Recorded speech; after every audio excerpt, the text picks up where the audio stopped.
दोस्तों, आप लोगों की काफी समय से डिमांड थी कि इंदू सीरीज का सीजन 3 लेकर आइए, सीजन 3 लेकर आइए, सीजन 3 लेकर आइए। तो भाई आज हम उसी को आपके सामने लेकर आ गए हैं। ये थोड़ी बड़ी और डिटेल्ड स्टोरी है, इसलिए इसे हम 2 पार्ट्स में अपलोड करेंगे। लेकिन ध्यान रहे कि सेकंड पार्ट में फर्स्ट और सेकंड दोनों पार्ट्स होंगे, यानी ये पूरा सीजन इसमें होगा, इसलिए कंफ्यूज नहीं होना है।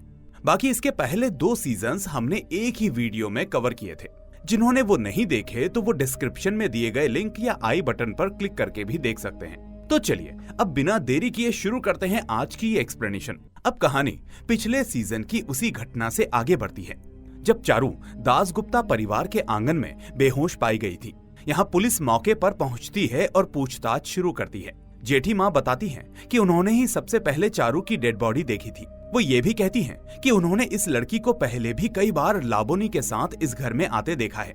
इस पर इंस्पेक्टर समाददार कहते हैं कि लाबोनी तो अब जीवित नहीं है, इसका मतलब चारू किसी और से मिलने यहाँ आई होगी, और वो कोई और नहीं बल्कि सुजातो ही हो सकता है, क्योंकि इस घर में चारू को केवल वही जानता है। धीरे धीरे पूरे घर में सुजातो और चारू के रिश्ते की बातें फैलने लगती हैं। तभी इंदु बीच में कहती है कि जब चारू की मौत हुई उस वक्त तो सुजातो उसके और सुंदरी के सामने ही था, तो वो किसी भी तरह से चारू का खून नहीं कर सकता। इंदु के कहने पर इंस्पेक्टर समाददार ये फैसला लेते हैं कि सुजातो को तुरंत गिरफ्तार नहीं किया जाएगा। पहले ये पता लगाना होगा कि लाबोनी की मौत के बाद चारू हर दिन दासगुप्ता हाउस की ओर क्यों देखा करती थी। ये सुनकर इंस्पेक्टर पूछता है, इंदु तुम्हें कैसे पता कि चारू रोज इस घर की तरफ देखती थी? इंदु जवाब देती है कि मुझे ये बात जेठू ने बताई थी, उन्होंने अपने कमरे की खिड़की से खुद उसे देखा था। अब इंस्पेक्टर जेठू से मिलने जाता है, लेकिन शाम होते होते जेठू अफीम के नशे में होते हैं, इसलिए कुछ साफ साफ नहीं बता पाते। सुजातो कहता है कि जेठू अब कुछ कहने की हालत में नहीं है, तो बेहतर है कि आप मुझे ही थाने ले चलिए। जब बाकी सब लोग रोकने की कोशिश करते हैं तो इंस्पेक्टर कहता है कि हम सुजातो को गिरफ्तार नहीं कर रहे, बस पूछताछ के लिए ले जा रहे हैं, आज रात ही छोड़ देंगे। जाने से पहले सुजातो इंदु से कहता है, पहले मैं चाहता था कि तुम इस घर से चली जाओ, लेकिन अब चाहता हूँ कि तुम यहीं रहो, वरना ये घर अनाथ हो जाएगा। इंदु चिंतित होकर पूछती है, ऐसे क्यों कह रहे हो सुजातो? इंस्पेक्टर ने तो कहा है कि आज रात तुम्हें छोड़ देंगे। सुजातो मुस्कुराकर कहता है, हाँ, आज शायद छोड़ देंगे, पर कल फिर बुलाएंगे, जाना तो मुझे होगा ही भाभी। सुजातो के जाने के बाद मिहिर इंदु के कमरे में आता है। वो रहस्यमयी अंदाज में कहता है कि इस घर में 2 कहानियां चल रही हैं, 2 घेरे। कभी कभी दोनों एक जगह आकर मिल जाते हैं, और जिस बिंदु पर वो मिलते हैं वहीं से शुरू होती है सारी उलझने। इंदु उसकी बातों का मतलब नहीं समझ पाती, और मिहिर भी खुलकर कुछ नहीं कहता। उधर सुजातो के थाने जाने के बाद कौशानी यानी कुशी बहुत ही बेचैन हो जाती है। उसकी बेटी बुलबुल दौड़कर इंदु को बुलाने आती है, क्योंकि कुशी बार बार सिर्फ इंदु को ही बुला रही होती है। इंदु के कमरे में पहुंचते ही पौशी कहती है कि उसकी दीदी कुशी सुजातो के अरेस्ट होने की खबर से बहुत ही डिस्टर्ब हो गई है। पौशी उसे सर पर तेल मलकर शांत करने की कोशिश करती है ताकि उसे नींद आ जाए, लेकिन कुशी किसी को छूने नहीं देती। इंदु खुद तेल लेकर कोशिश करती है, पर कुशी किसी की बात नहीं मानती। कुशी बार बार बस एक ही बात कहती जाती है कि इंदु तुम उसे बचा लो, सुजातो को उसके पास से बचा लो। लेकिन ना इंदु और ना हम दर्शक इस बात का असली मतलब समझ पाते हैं। इधर थाने में इंस्पेक्टर समाददार सुजातो से कहता है कि चारू की मौत से तुम्हारा ही फायदा हुआ है। अगले दिन पुलिस उससे पूछताछ करने वाली थी, अगर वो बोलती तो तुम्हारे लिए मुसीबत खड़ी हो सकती थी, इसलिए तुमने उससे पहले ही उसे हमेशा के लिए चुप करा दिया। ये सुनकर सुजातो गुस्से में कहता है, न मैंने न मेरे भाई सौगत ने, किसी ने भी चारू से प्यार नहीं किया था, और जिनसे तुम असली जवाब पा सकते थे वो थे लाबोनी, सौगत और चारू, लेकिन अब तीनों इस दुनिया में नहीं है। उधर घर में सुजातो की माँ जेठू और जोठी माँ का बुरी तरह से अपमान करने लगती है और घर छोड़कर बाहर निकलने को कहती है। ये सुनकर जेठू अपने भाई की पत्नी के पांव में पड़ जाते हैं और उन्हें इस तरह से घर से बाहर ना निकालने की विनती करने लगते हैं। वो कहते हैं कि उनकी मानसिक रूप से बीमार और ससुराल से निकाली हुई बेटी कुशी और कुशी की बेटी बुलबुल का एकमात्र आसरा ये दासगुप्ता घर ही है। असल में जेठू इस घर की ही एक दुकान की देखभाल करते हैं। इस घर से अगर उन्हें जाना पड़ेगा तो इस वृद्धावस्था में वो अपनी पत्नी, बेटी और नातिन को लेकर सड़क पर आ जाएंगे। तभी इंदु जेठू से कहती है कि ऐसे किसी के पांव मत पड़ो, नर्म मिट्टी को ही सब खरोचने की कोशिश करते हैं। इंदु की बात सुनकर उसकी सास इंदु को भी घर छोड़कर चले जाने को कहती है। जब मिहिर उसका विरोध करता है तो उसकी सास कहती है, मिहिर को तो शर्म आनी चाहिए, नौकरी छोड़कर इस तरह ससुराल में आकर सास के पैसों पर अय्याशी कर रहा है। क्योंकि उसे पता है कि घर का एक बेटा सौगत तो मर गया, सुजातो को भी पुलिस पकड़कर ले गई है, इसलिए अब तो सारी संपत्ति मिहिर के कब्जे में है। अगर वो ऐसा सोच रहा है तो बहुत ही गलत सोच रहा है। इसलिए कल सुबह ही मिहिर अपनी बीवी पौशी और दोनों बेटों को लेकर इस घर को छोड़कर चला जाए। इस घर में वो और किसी को नहीं देखना चाहती, केवल उसका खास नौकर गौड़ यहाँ रहेगा, जिससे उसका काम चल जाएगा। इसके बाद इंदु की सास इंदु की माँ को फोन करके अपनी बेटी को ले जाने को कहती है, क्योंकि वो अब इंदु को भी अपने घर में नहीं रखेंगे। ये सुनकर इंदु की माँ काफी परेशान हो जाती है। उसी समय इंदु अपनी सास के पास आकर दास गुप्ता घर के फैमिली वकील का नंबर मांगती है, क्योंकि सुजातो को जमानत देकर छुड़ाना होगा। इंदु पर पूरी तरह से विश्वास ना होते हुए भी कोई उपाय ना देखकर सुजातो को छुड़ाने के लिए मजबूर होकर ही सही, पर वो अपने फैमिली वकील का नंबर इंदु को दे देती है और कहती है कि वो सुजातो से दूर रहे, नहीं तो उसका नतीजा बहुत ही बुरा होगा। इसके बाद इंदु अपने वकील को लेकर सुजातो की जमानत कराने थाने जाती है। वहां जाकर पता चलता है कि सुजातो ने खुद ही पुलिस को फोन करके कन्फेस किया है कि उसने ही ये 3 खून किए हैं और उसी कारण पुलिस सुजातो को गिरफ्तार करके ले आई है। हालांकि इंदु को पहले ही इस बात का आइडिया लग चुका था, इसलिए वो पहले ही अपने वकील से सुजातो का एक साइकाइट्रिक डिसऑर्डर का सर्टिफिकेट बनवाकर लाई थी। यहाँ वकील पुलिस से कहता है कि सुजातो का मानसिक इलाज चल रहा है, लाबोनी के मरने के बाद से उसका दिमाग ठीक नहीं है, इसलिए उसके इकबालिया बयान का भी कोई मतलब नहीं है। अब वापस आते समय सुजातो इंदु से कहता है, क्या तुम मुझे पागल साबित करना चाहती हो भाभी?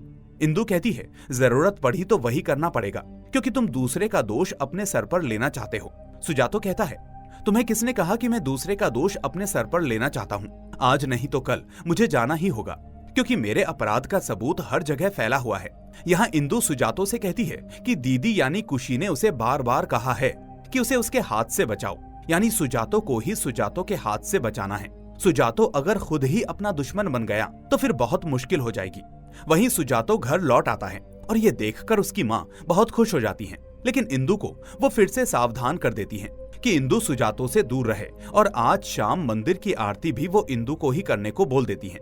अब इंदु शाम की आरती करने जाती है तो उसे वहाँ एक चिट्ठी मिलती है, जिसमें लिखा था कि अगर बचना चाहती हो तो ठीक रात 12 बजे छत पर आ जाना। इंदु ये देखकर समझ जाती है कि ये लेटर जरूर उसकी सास के लिए है, क्योंकि आज शाम की आरती उन्हें ही करनी थी। आज सुजातो वापस आया है, इसलिए उसकी सासू माँ बिजी हैं, इसीलिए इंदु ये आरती कर रही है। इधर सुजातो अपनी माँ से कहता है कि एक एक करके इस घर के सभी लोग मर रहे हैं, जो कुछ बचे हैं उसकी माँ उनको भी निकाल देना चाहती है, ये सब करना वो बंद करे।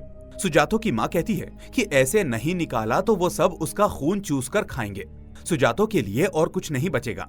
सुजातो कहता है, तुमने अभी भी मुझे नहीं पहचाना। इस घर, दुकान, संपत्ति, इन सब किसी भी चीज पर मेरा कभी भी कोई लालच या मोह नहीं था। तुम जेठू और पौशी को इस घर से मत निकालो। सुजातो की बात सुनकर उसकी माँ थोड़ा तंज कसते हुए कहती है कि बड़ी बहू के रुकने के बारे में कुछ नहीं कहा। तो सुजातो कहता है, उसे और किसके लिए इस घर में रुकने को कहूँ। वहीं उनकी ये सारी बातें इंदु कमरे के बाहर खड़ी होकर सुन रही होती है। अब इंदु पौशी के कमरे में जाकर पूछती है कि मिहिर का लैपटॉप कहाँ है। इस घर में सुजातो और मिहिर के सिवा और किस किस का लैपटॉप है। यहाँ पौशी घर छोड़कर जाने के लिए अपना सूटकेस लगा रही होती है। अब इंदु के सवाल पर पौशी कहती है कि मिहिर की नौकरी ही जब नहीं है तो उसका लैपटॉप कहाँ से आया, वो तो बहुत दिनों से खराब पड़ा है। इसके अलावा वो पूछती है कि इंदु लैपटॉप लेकर क्या करेगी, क्या उसका अभी भी जासूस खेलने का शौक खत्म नहीं हुआ? इतने अपमान के बाद भी क्यों इस दासगुप्ता घर की मिट्टी को पकड़कर पड़ी है? उसकी तो पौशी जैसी मजबूरी भी नहीं है कि उसके पास जाने की कोई जगह ना हो। पौशी यहाँ एक आखिरी भरोसे में थी कि ये सूटकेस लेकर निकलते समय उसकी माँ को थोड़ी दया आ जाए और वो उसे रुकने को कह दे।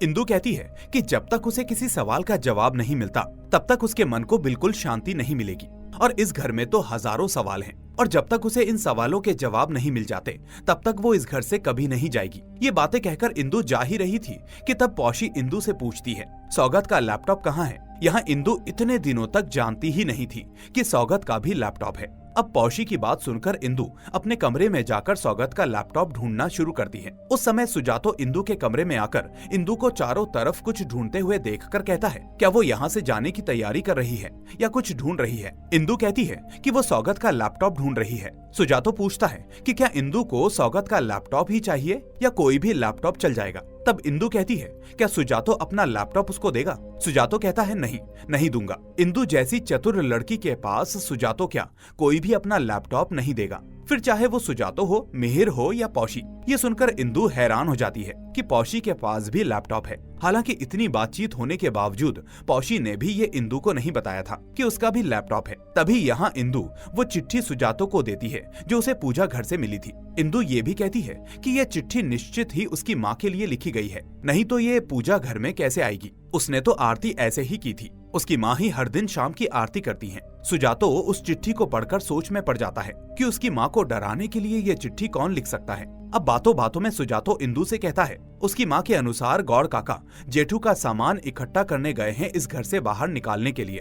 ये सुनकर इंदु जेठू के कमरे में जाकर गौड़ काका को ये सब बंद करने को कहती है, क्योंकि किसी के कहने से कोई भी इस तरह से सड़क पर नहीं निकल सकता। पहले उसकी जाने की जगह सेट हो जाए फिर सब देखा जाएगा। इसी बीच इंदु की माँ बहुत परेशान होकर दास गुप्ता परिवार में आती है ताकि वो इंदु को वापस ले जा सके। हालांकि वो चाहती थी कि वो इंदु की सास से बातचीत करे, लेकिन इंदु नहीं चाहती थी कि उसकी माँ उसकी सास के सामने अपमानित हो। अब निकलने से पहले इंदु वो चिट्ठी अपनी सासू माँ को देकर कहती है कि किसी ने उसे रात 12 बजे छत पर जाने को कहा है। यहाँ चिट्ठी देखकर इंदु की सास बहुत डर जाती है। वो कहती है कि ये निश्चित तौर पर इंदु ने ही लिखा है उसे डराने के लिए। इंदु कहती है कि मैं लिख सकती हूँ, लेकिन कोई और भी लिख सकता है। इसके अलावा मैं इस घर को छोड़कर जा रही हूँ। अब ये आपकी समस्या है। मैं अब इन सब के बीच में खुद को फंसाना नहीं चाहती। इन सभी के बीच में इंदु ध्यान देती है कि इंदु की सास के सर पर सुंदरी कनक भृंगराज तेल मल रही है। इंदु सुंदरी से कहती है यहाँ भी कनक भृंगराज तेल? ये तेल तो उसने पिछले दिन खुशी के कमरे में देखा था। सुंदरी कहती है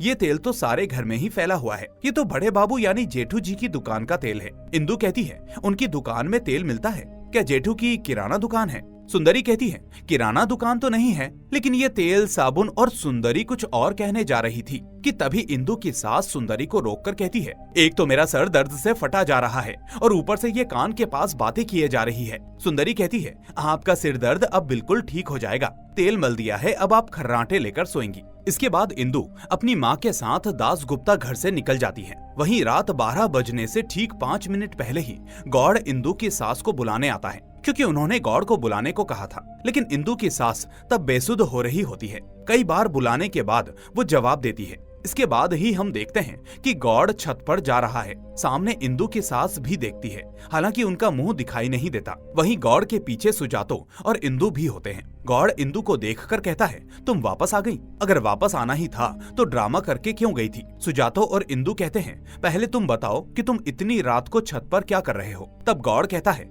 वो तो मैं बता दूंगा, लेकिन उससे पहले मैं देखूं कि ये कौन है। ये तो माँ नहीं है, माँ तो नीचे सर पर तेल मलकर सो रही हैं। वो तो छत पर चढ़ नहीं पाएंगी, इसलिए उन्होंने मुझे कहा कि किसने उन्हें बुलाया है ये देखकर आने को। दरअसल किसने चिट्ठी लिखी है ये जानने के लिए ही सुजातो और इंदु ने मिलकर ये प्लान किया था, और वो सुंदरी को इंदु की सास के जैसे सजाकर छत पर लाते हैं। लेकिन तभी उन्हें नीचे से एक चीख सुनाई देती है। वो लोग फटाफट जाकर देखते हैं कि इंदु की सास पर हमला हुआ है और उनके मुंह से बहुत ही तेल निकल रहा है। उन्हें अस्पताल ले जाने पर डॉक्टर कहते हैं उन्हें जहरीला तेल पिलाया गया है, उसी के जहर से उन्हें पैरालिसिस हो गया है। पेट पंप करके सिर्फ तेल निकल रहा है, लगता है किसी ने जबरदस्ती मुंह खोलकर तेल पिला दिया है। यहाँ इंदु सुजातो से कहती है कि ये सब उसी की गलती है, किसी एक को माँ के पास रहना चाहिए था। सुंदरी ने कहा था कि उस तेल के मलने पर बहुत नींद आती है। उस तेल के मलने के बाद माँ के लिए अब किसी भी तरह से छत पर जाना संभव नहीं होगा, ये उसे समझना चाहिए था। और वो सब छत पर चले गए और इसी मौके पर किसी ने ये सब कर दिया।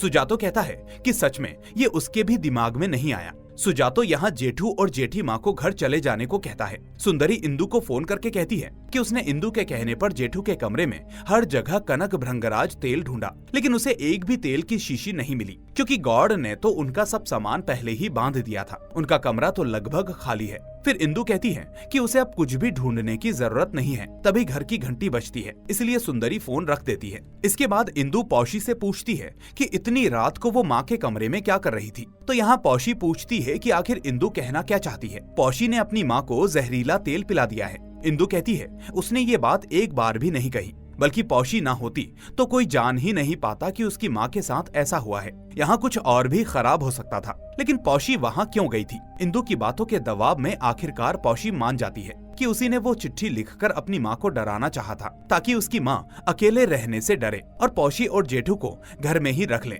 लेकिन आखिर में ऐसा कुछ हो जाएगा ये उसने कभी नहीं सोचा था। वहीं लौटते वक्त सुजातो मिहिर से मुस्कुराकर कहता है, तुम्हारा तो अच्छा ही हुआ, माँ अब लंबे समय के लिए घर से बाहर है और तुम्हें कहीं जाना भी नहीं पड़ा। मिहिर जवाब में धीरे से एक लोरी गुनगुनाने लगता है, लेकिन जैसे जैसे वो गाता है लोरी का आखिरी हिस्सा उसे याद नहीं आता। घर पहुंचकर सुजातो सभी से कहता है कि अब कोई भी इस घर को छोड़कर नहीं जाएगा। इस बीच इंदु गौर से पूछती है, जब तुमने जेठू के कमरे की सारी चीजें इकट्ठी की तब कनक भृंगराज तेल की कितनी पेटियां मिली थी? गौर कहता है, सिर्फ एक पेटी मिली थी, वो भी सील बंद। इंदु जेठू से पूछती है, एक पेटी में कुल कितनी बोतलें होती हैं? तब जेठू जवाब देते हैं कि एक पेटी में 24 बोतलें होती हैं, लेकिन जब पेटी लाकर देखी जाती है तो सील टूटी हुई होती है और अंदर सिर्फ 21 बोतलें बची होती हैं। अब सवाल ये उठता है कि बाकी 3 बोतलें कहाँ गई? इसके बाद सीन कट होता है, जहां सुजातो उस दिन के बारे में सोच रहा होता है जब लाबोनी को घर से निकालने का फैसला किया गया था। उस वक्त लाबोनी ने सुजातो से कहा था, क्या दोष सिर्फ मेरा है, तुम्हारा कोई दोष नहीं, इस घर में किसी का कोई दोष नहीं। तब सुजातो ने बोला था कि मैं बस इतना जानता हूँ कि तुमने मुझे कभी प्यार नहीं किया, इसलिए मेरे सामने किसी भी तरह की विनती करने का तुम्हें कोई अधिकार नहीं है। लाबोनी ने पलटकर पूछा था, तुमने मुझसे प्यार किया था? तब सुजातो बोला कि मेरे लिए जो कुछ भी करना संभव था मैंने वो सब किया, इससे ज्यादा कुछ और मत मांगो वरना अपना विनाश खुद बुलाओगी। अब सीन वापस से प्रेजेंट में आता है, जहां सुजातो मन ही मन सोचता है कि मैंने उसे अलर्ट किया था लेकिन उसने मेरी बात नहीं मानी। उधर सुंदरी इंदु से कहती है, कनक भृंगराज तेल सर पर मलने से बहुत गहरी नींद आती है, जैसे कोई अजीब सा नशा चढ़ जाता हो। एक बार मैंने रात को वो तेल लगाया था तो अगले दिन सुबह तक उठ नहीं पाई थी। तो इंदु कहती है, इसका मतलब जिस तेल को लगाने से नशे जैसी नींद आती है उसी तेल की पेटी में जहर मिला हुआ था। क्या जहर उसी तेल में है या किसी ने जानबूझकर तेल में जहर मिलाया? फिर इंदु सुजातो से कहती है कि जिस दिन चारू मरी थी उस दिन तुमने मुझसे कहा था कि तुम मेरी बहन मिली को नहीं बुलाना चाहते थे